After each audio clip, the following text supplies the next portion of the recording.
The Moto X line is really strong. Last year, the Moto X hit us by surprise, and we instantly fell in love with its compact design and strong performance, even if it didn't have all the bells and whistles of similarly priced flagships. This year, the new Moto X came to us with a lot more firepower, growing in size, receiving industry-standard flagship specs, and more importantly, capitalizing on the design that we loved so much last year by using more premium materials. Welcome to the Moto X of 2014 versus the Moto X of 2013 SmackDown, all right here at PhoneDog.com.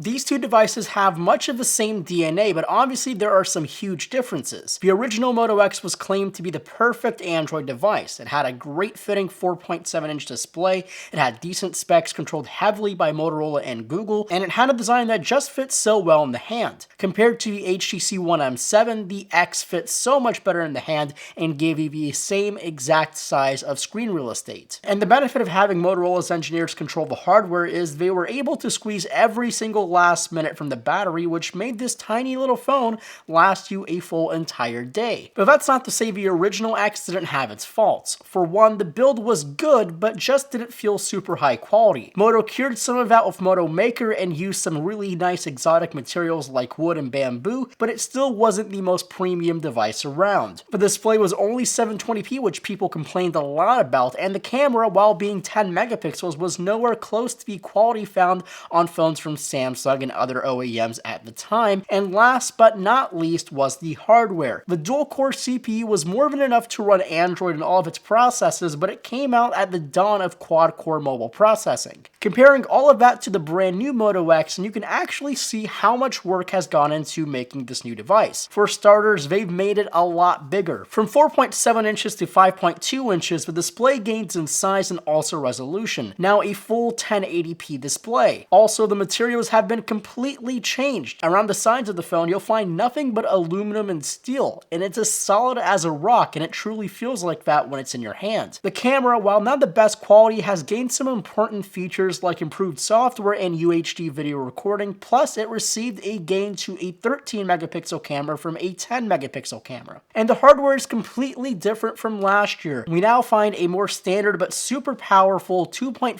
GHz quad-core Snapdragon 801 chip, the Adreno 330 GPU, and 2 GB of RAM. So have these changes truly made the brand new Moto X a much better device? Well, if you take the aesthetic look of your phone really seriously, then the new Moto X looks all grown up. The beautiful aluminum trim is much more superior than the plastic trim found on the one before, and even the slight curvature of the display makes it a much more appealing device to the user. The larger size and higher resolution are all positive things for the new X. The improved hardware is questionable. Benchmarks show a big leap of power, but in real-world usage, they're exactly the same. The original Moto X was really good at managing its power. The new Moto X doesn't stutter at all, and that's a big perk of having near vanilla Android software and also all of that power, but it does take a huge hit on battery life. The new X has a slightly larger battery, which should mean better battery life than the one before. Well, with my month of testing, it's about the same, sometimes even a little worse than the old Moto X. The X8 system on the first original Moto X was just really good at power management, and well, it ran really quickly and it gave you great battery life. While this 801 chip from Snapdragon is third party, so you don't find the same optimization. So the end result is it might be a much more powerful chip, but it does drain your battery a lot faster. Also, the camera on the new Moto X has gotten a little bit better, but not enough to call it a great camera. Photos are okay, videos are okay, they're better than the first X, but I wouldn't use this as my primary camera phone. So all in all, is the new Moto X a huge leap from the original?